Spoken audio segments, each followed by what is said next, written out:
Hey guys, and welcome to LBB91 Coaching. We're talking to you guys about fearful avoidance. I want to let you know you don't have bad discernment. I know what they've been telling you, but I'm here to tell you you don't actually have bad discernment. What you do have, though, is a failure to trust your own voice.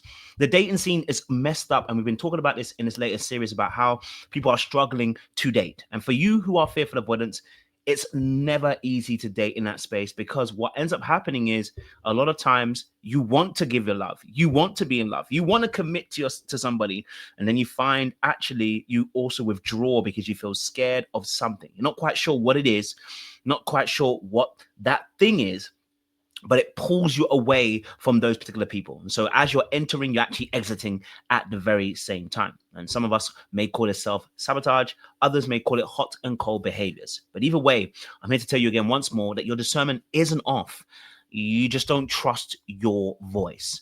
Okay. Now, a lot of times what I understand about fearful avoidance is their background. One of the things that they struggle with is that they've been born into environments where the love is associated with harm. They've been given love and at the same time harmed at the very same time. So it feels unsafe when someone gives them love, right? Because they're expecting the next thing that will happen is that they'll be harmed, hurt, or let down, disappointed, abandoned, betrayed, rejected in some shape or form. Love comes with these associations. And because they've grown up in an emotional, chaotic environment where parents can be loving, comforting, at the same time, very angry, to the point where it's verbally abusive or emotional abusive, or parents can have narcissistic traits.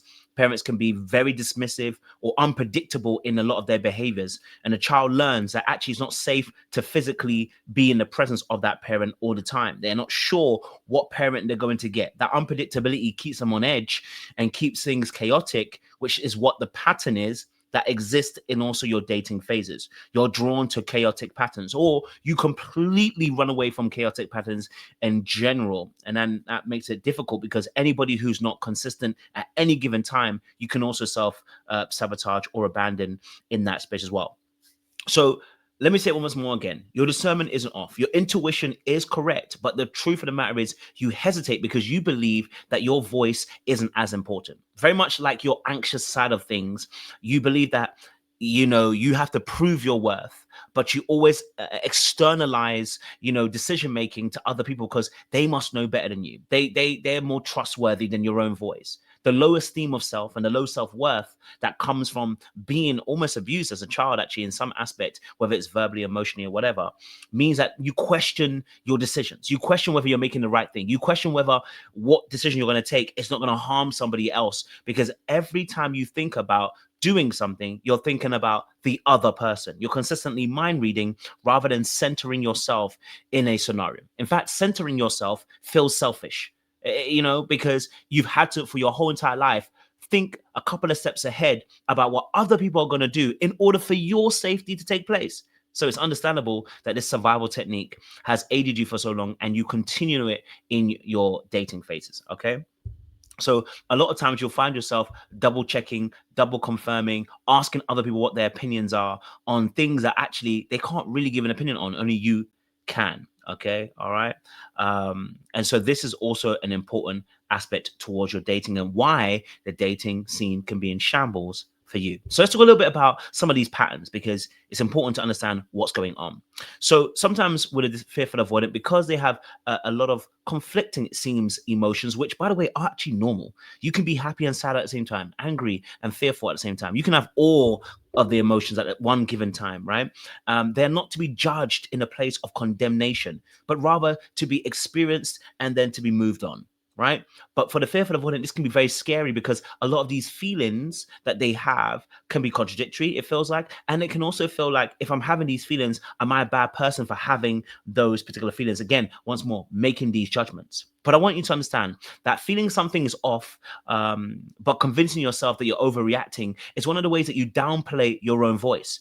You can feel that the pattern's not right. You can feel that the behaviors that someone's doing are not right. But then you put it aside for overreaction. So here's what happens with fearful avoidance.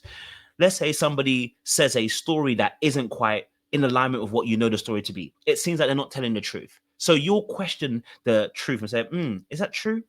right? And rather than maybe asking some more questions to be like, hey, last time you told me X, Y, and Z, but I'm hearing this story. What does that mean? You'll be like, I think there might be a little bit of betrayal in here. And then actually, rather than actually pushing for more questions, we make judgment and statements. And then in that place, when we make judgments and statements, we make actions. And those actions tend to be things that are going to lean us towards either our avoidancy or our anxiousness. So in this case, where the person maybe has said something that may be incongruent, we may find ourselves leaning towards being more avoidant. And so you'll see the person kind of emotionally pulling away. You'll see yourself emotionally pulling away. And then when you see that the other person reacts to your emotional pulling away, let's say, for instance, they don't chase you. Let's say, for instance, they don't come after you. They're not going to ask you what's wrong. In fact, they're going to stay exactly where they are. You feel like they don't care about you. They don't love you. And then, okay, maybe I got it wrong. And then you go to your anxious side of things, and then you go and try to get them back again. Okay. And so you may sense that somebody's lying, but you rather stay because, again, this is, this is for you. You need, you're almost placing the burden of proof upon yourself. Like, I have to prove that you are this person first before I can make these decisions. And it's understandable, right? Because it's about your safety, and also because you don't want to get things wrong. But the reality of the situation is, how many times have you actually been wrong? Right? Now, maybe the way that you're processing it, maybe the way that you're going about it is something we can work on. And I always tell people that your feelings are valid. It's the actions that we take that can make us wrong. So you're right. Maybe the way that you're going to go about it, because maybe the avoidancy, maybe the running away, maybe the self-sabotage might not be the right thing. But you're probably, your hypervigilance and your discernment is probably telling you something correct. So what do we have to do? Press in a little bit deeper. We need to answer a few more questions to understand where this person's coming from. Right? Hoping that the proof will make your permission to leave a little bit more easier. And in reality, it never does, because no matter how much proof you have, you're still going to stay. Why? Because it's part of that emotional pattern of chaos and needing to be wanted. And so the other thing is, when you do encounter healthy people, there is this kind of like orphan spirit, almost energy, where it's like, I know they're healthy, but healthy doesn't feel healthy to me. So I know they're being kind, but why are they being kind? I know they're being nice, but why are they being nice? I know they're being loving, but why are they being loving? When is the real dragon going to show up? And that's the PTSD almost showing its rearing its head, where it's like you question every good deed of that particular person, even if they've shown you consistently that they're good people. And it's a level of distrust that you have for them. And this is what mucks up your dating scene, because then you probably give chances to people who don't need to be given chances to, but then you don't give chances to the people that actually need to be given chances to, because they're too good to be true. They are, because they can't treat me that good and think that I'm going to be, and think I'm going to be okay with it, because they're probably setting me up for manipulation. They're probably setting me up for betrayal, probably setting me up for rejection. And those things are normal things. Your nervous system is feeling some kind of way because it's not a familiar pattern. You're used to the chaos. You're used to the person lying or being emotionally unavailable or not consistent, not showing up all the time. You're used to those things, because what it does is that you're okay, because some parts of you are not consistent either. And so you give grace to people that are not consistent. And the reality is, the moment you become consistent is the moment that that person no longer fits your bill. And so that's where the work needs to be done. So some of the behaviors you're going to see, right, is that you may overthink every decision, because you're really trying to get the right decision. You almost become a perfectionist, hoping that you get the right choice by having all the information. And all that happens is paralysis by analysis, right? You get stuck and you ask yourself, am I being too harsh? Am I being too soft? Am I being too lenient? Am I being too accommodating? And there's so many different thoughts that are going through your mind at that point in time. And actually no decision gets taken, or at least two decisions get taken. You then leave, but then you want to come back, or then you stay and actually want to leave again. And so this constant hot and cold throws it into a pendulum, which is going to bring the confirmational bias that people are going to want to leave you in the end.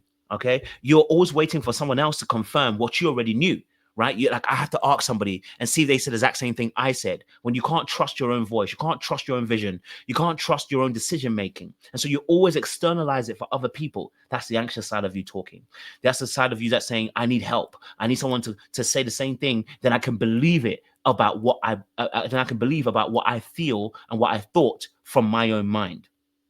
Okay, that places far more greater value on others than it does self. Okay, choosing confusion over clarity, going into scenarios or situations where the person is, their intentions are not clear. They are not saying they want you 100%. They are saying things that are odd or defying, or saying things that are not necessarily black and white when it comes to going forward, or relationships or ideas, and they kind of muddy the waters a lot of times, and that works for you because in some essence of the word, clarity feels like this is what I have to do now. Like okay, if they say I want a relationship, now it's like I have to obey that aspect, but you don't recognize you're allowed to say no. You're allowed to say, obviously, I'm not ready, I'm not there yet. I need at least a week or two to really assess where we are and see how we do. But rather, you've made it black and white too, and because finality feels unsafe for you, it's like, and this is why you get stuck in a lot of relationships, actually, because that relationship ended a year ago, but you got stuck in it because you were afraid of the finality of it. You were afraid of being single, and afraid of having to do the work that you would need to be in the next relationship, or afraid that you'd have to, to feel the pain of this breakup. It's very final, but the reality is you left a long time ago. Okay, and so you test people in order to passively aggressively get answers, rather than actually seeing for yourself by asking, or by even just observing. So what do I mean by testing here? You're asking people questions like, do you love me? But then you're like, you said you love me, but how come then you don't do this or whatever? And you're actually just testing the person, right? You say you do this, but you don't do that. And every time it's really about trying to prove that people care about you. But the truth of the matter is, that what you're witnessing is that people, you have to test them to see if they're safe. But the problem is you have to keep testing them to keep feeling that you're safe. And so all it does is it throws you into an environment where you're consistently up and down, back and forth in those relationships. You're never actually truly safe because you haven't done the work within yourself, right? So you don't have bad discernment. You just don't trust your voice. You said that it's blue, let it be blue. You said it's green, let it be green. The Bible says let your yay be yay, let your no be no, right? Like, you know what I mean? Like, be sure about it, be certain about it. It's okay to take some time to think about it. It's okay to be afraid to make a decision that really is final because you recognize that this isn't right for you. It's okay to choose yourself and to put yourself first. It's okay. All right. Trust your discernment. Okay. And the way that we can start doing trusting our discernment in this space, because that's a very broad statement to make. How do I start trusting my discernment? The way to start trusting your discernment is to first and foremost have language for your emotions, because a lot of times we're feeling something, we just can't put a name to it. So one of the things I do in my coaching programs is we talk about emotional wheels. We give them this, as you can see on the screen, we'll show them this and we'll let them name their emotions. And what you'll find is between 5 to 16 emotions come up during any period of time.